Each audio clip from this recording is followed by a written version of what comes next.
오늘 말씀은 누가복음 4장 1절로부터 13절까지 말씀입니다. 함께 읽겠습니다. 예수께서 성령의 충만함을 입어 요단강에서 돌아오사 광야에서 40일 동안 성령에게 이끌리시며 마귀에게 시험을 받으시더라. 이 모든 날에 아무것도 잡수시지 아니하시니 날수가 다함에 줄이신지라. 마귀가 가로되 내가 만일 하나님의 아들이거든 이 돌들에게 명하여 떡덩이가 되게 하라. 예수께서 대답하시되 기록하기를 사람이 떡으로만 살 것이 아니라 하였느니라. 마귀가 또 예수를 이끌고 올라가서 순식간에 천하 만국을 보이며 가로되 이 모든 권세와 그 영광을 내가 네게 주리라. 이것은 네게 넘겨준 것이므로 나의 원하는 자에게 주노라. 그러므로 내가 만일 내게 절하면 다 내 것이 되리라. 예수께서 대답하여 가라사대 기록하기를 주 너희 하나님을 경배하고 다만 그를 섬기라 하였느니라. 또 이끌고 예루살렘으로 가서 성전 꼭대기에 세우고 가로되 내가 만일 하나님의 아들이거든 여기서 뛰어내리라. 기록하였을 때 하나님이 너를 위하여 그 사자들을 명하사 너를 지키게 하시리라 하였고 또한 저희가 손으로 너를 받들어 내 발이 돌에 부딪히지 않게 하시리라 하였느니라. 예수께서 대답하여 가라사대 말씀하시기를 주 너희 하나님을 시험치 말라 하였느니라. 마귀가 모든 시험을 다한 후에 얼마 동안 떠나니라. 아멘. 네, 이제 누가복음의 4장에 보면 이 복음서마다 기록하고 있는 예수님께서 시험 받으신 장면을 기록하고 있습니다. 그러니까 마귀에게 시험 받으셨다라고 이렇게 말씀하고 있죠. 근데 이제 그 과정을 보면 성령님께 이끌리셨다라고 하는 부분이 더 강하죠. 예. 그래서 성령님께 이끌리셔서 금식하시고 그 다음에 이제 마귀에게 시험 받으셨다 이렇게 되어 있습니다. 근데 이제 이 신약 성경에서 구약 성경과 그 가장 큰 특징은 무엇이냐면 바로 마귀 이야기, 귀신의 이야기가 나온다는 것이에요. 네. 그러니까 뭐 구약에는 물론 다윗이 그 악기를 이렇게 연주할 때에 악귀가 이렇게 나갔다 이렇게 얘기하고 있는 것들도 있지만 영적인 이야기에 대해서 다루지 않습니다. 근데 신약은 영적인 이야기에서 다루죠.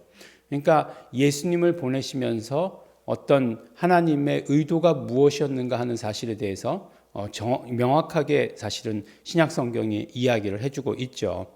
그래서 신약 성경에서 나오는 귀신을 내어 쫓으시고 사단 마귀를 멸하시고 하시는 이야기가 이렇게 뜬구름 잡는 이야기가 아니라 실질적으로 예수님께서 이 땅 가운데 육신의 몸을 입고 오신 그 이유가 되는 것이에요. 그렇기 때문에 마귀, 귀신 이 이야기들이 나올 때마다 그것만 이렇게 유심히 본다거나 그럴 필요는 없겠지만 그런 일을 하셨다라고 하는 자체를 보아야 합니다. 그래서 이제 마귀에게 시험 받으신 이 장면이 나오는 그런 의미가 있어요.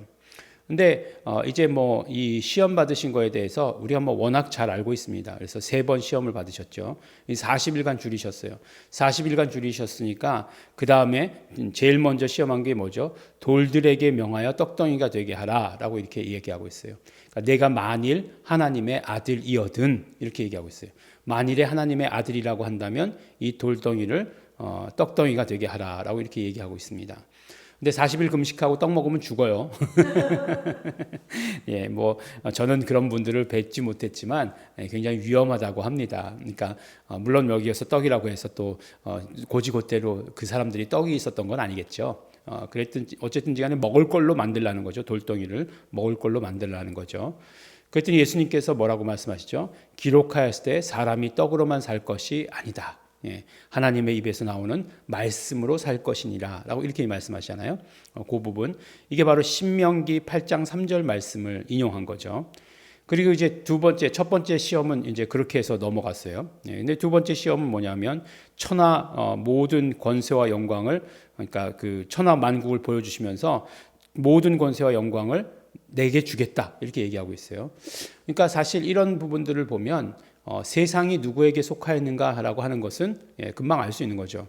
자기 것도 아닌 걸 가지고 자기 것이라고 우겼다 이렇게 얘기하는 것은 좀 안 되죠. 어폐가 있죠. 왜냐하면 자기 것처럼 얘기했잖아요. 그러니까 이 세상은 사망 권세 잡은 자 마귀에게 속한 세상이다라고 하는 건 요한복음에 또 그게 분명하잖아요. 그것을 얘기해 주시는 거죠.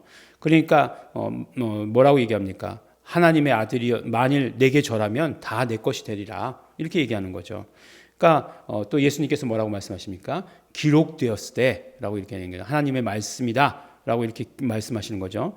그래서 여기서는 신명기 6장 13절 말씀, 주 너희 하나님께 경배하고 다만 그를 섬기라 라고 이렇게 이야기를 합니다. 그리고서 이제 뭐라고 말씀하시냐면 이제 기록되었을 때로 공격하니까 이 마귀가 뭐라고 받죠? 기록되었을 때로 받아요. 예, 그러니까 뛰어내리라 라고 말하면서 뭐라고 얘기하냐면 기록하였으되 하나님이 너를 위하여 그 사자들 명하사 너를 지키게 하시리라. 마귀가 거짓말하는 거 아니에요. 예, 진짜로 그런 말씀이 있어요. 예, 그런 말씀이 있어요. 기록되었을 대로 받았어요. 그러니까 예수님께서 뭐라고 말씀하시냐면 말씀하시기를 주 너희 하나님을 시험치 말라. 신명기 6장 16절의 말씀을 가지고 말씀하셨습니다. 근데 이제 이 마귀에게 시험을 받으실 때 이렇게 3번 시험을 받으신 걸 가지고 3번의 시험이 가지고 있는 의미, 사실은 뭐 예수님의 존재 자체를 흔들려고 하는 거잖아요. 하나님의 아들이어든 이렇게 물어보는 거잖아요. 이렇게 어떤 조건을 걸었잖아요. 그런데 그게 말이 안 되는 조건인 게 하나님의 아들이신데, 예, 하나님의 아들이거든 이렇게 해라 라고 이렇게 얘기한 거잖아요. 예, 그러니까 사실은 이렇게 어떤 덫을 놓은 거죠. 예. 그리고 이 사람들이 생각하기를 예수님께서 말씀으로 마귀를 물리치셨다라고 이렇게 얘기하면서 어떻게 예수님은 그렇게 그 합당한 말씀들을 다 이렇게 되실 수 있었을까? 이렇게 얘기하니까 신명기 8장 3절, 이렇게 얘기하니까 신명기 6장 13절, 이렇게 얘기하니까 신명기 6장 16절. 어떻게 이렇게 딱 맞는 말씀을 하셨을까라고 하는데 놀라게 되는 거죠. 근데 여기서 중요한 건 무엇이냐면 하나님의 말씀이라는 거예요. 하나님의 말씀. 하나님의 말씀이다. 예.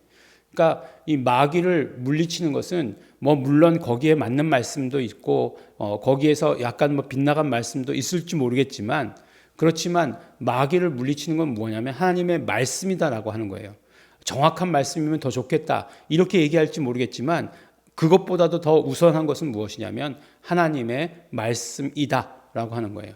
하나님의 말씀이기 때문에 그것에 너는 대적하지 말라라고 이렇게 얘기하는 거예요. 예. 사람이 떡으로만 살 것이 아니라 하나님의 입으로 나오는 말씀으로 살 것이니라 라고 이렇게 이야기하면서 이미 떡 문제가 아니에요. 이것은 모든 것을 물리치시는 것은 하나님의 말씀이다. 하나님께서 말씀하셨기 때문에 거기에 이미 권위가 있는 것이고, 하나님이 말씀하셨기 때문에 너는 감히 범접하지 못한다 라고 이렇게 이야기하신 거예요. 우리가 그러한 당당함이 있어야 됩니다. 우리도 똑같은 말씀을 예수님과 더불어 받아 가지고 있어요. 그렇기 때문에 마귀가, 귀신이, 사단이 우리를 시험하려고 들 때에 우리를 유혹하는 거죠. 이제 사망 권세는 없으니까 우리를 유혹하는 거죠. 유혹하려고 들 때에 말씀이다, 하나님의 말씀이 있다라고 하는 것으로 우리는 이기고 나가야 하는 것이에요. 하나님의 말씀이 있다. 더군다나 우리에게는 뭐가 있죠? 예수 그리스도의 공로가 있어요. 예수 그리스도께서 이루신 공로가 있어요. 그렇기 때문에 우리는 지금 마귀에게 이런 시험을 받을 리도 없겠지만, 그러나 우리를 유혹한다라고 하면 우리는 예수님의 공로가 있다, 하나님의 말씀이 있다, 분명히 그렇게 이야기해야 합니다. 그것으로 우리는 시험을 이길 수 있는 거예요. 우리가 40일간 금식한다, 저는 금식을 할 예정도 아니고 해본 적도 없지만, 물론 3일, 일주일 이렇게 금식은 해봤지만 이렇게 40일 금식 이런 거는 안 해봤습니다. 그게 할 필요도 못 느꼈고 또 그렇기 때문에. 근데 금식은 유익하긴 해요. 유익하긴 하지만 그러나 이런 40일간의 오랜 금식은 안 해봤죠.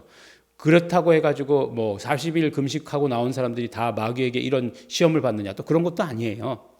그렇지만 또 시험이라고 하는 것은 또 다른 의미에서 많이 받을 수도 있는 것이죠. 그때마다 우리가 선포하고 나아가야 될 것은 바로 하나님의 말씀이 있다라고 하는 것으로 나아가야 한다는 거예요. 하나님의 말씀이 있으므로 마귀는 그 앞에서 무릎 꿇게 돼 있는 거예요. 예수님처럼 내가 정말 이게 딱딱 맞는 말씀, 내가 정말 잘 못하는데 라고 할 것도 없어요. 말씀이 있다 라고 하는 것으로만도 우리는 이길 수 있고, 그 다음에 예수 그리스도의 공로가 그 위에 더해졌다라고 하는 사실을 우리는 믿어야 하는 것입니다. 그래서 신약은 모두가 예수 그리스도께서 마귀와 사단의 권세를 이기시는, 그 쫄자 귀신들의 모든 권세를 이기시는 내용으로 되어 있다는 거예요. 그래서 우리가 그걸 의지할 때마다, 예수님의 말씀을 믿을 때마다, 하나님의 말씀이 있다라고 하는 것, 하나님의 말씀의 권위를 믿을 때마다 마귀를, 사망 권세를, 영적 존재들을 이기는 것을 우리가 보게 됩니다. 그러므로 우리 땅의 삶에서 분명한 존재, 영적 존재가 있다는 것을 우리가 기억하시고, 그 영적 존재들을 이기시면서 말씀으로, 예수 그리스도의 피의 공로로 이기시는 우리 성도 여러분 되시기를 예수 이름으로 축원합니다. 기도하겠습니다. 하나님 아버지, 감사합니다. 하나님 아버지, 우리에게 말씀 주셨으니 그 말씀이 우리에게 능력이 되게 하여 주시고 권세가 되게 하여 주시옵소서. 그러므로 말미암아 어떠한 유혹과 어떠한 시험 가운데서도 승리하는 자 되게 하여 주시옵소서. 감사드립니다. 예수님 이름으로 기도드렸습니다. 아멘. 그러므로 우리 이 시간에 감사하며 기도하실 때 예수 그리스도의 공로가 있음을 감사합니다. 말씀이 있음을 감사합니다. 그 말씀으로 언제나 악한 것들 대적하고 이길 수 있도록 축복하여 주신 것 감사합니다. 감사하시면서 기도하시고, 그러므로 말씀을 더욱더 믿고 의지하는 자 되겠습니다. 예수 그리스도의 공로를 의지하는 자 되겠습니다. 싸워서 이기는 자 되겠습니다. 우리 다 같이 감사하시면서 결단하시면서 통성으로 기도하시겠습니다.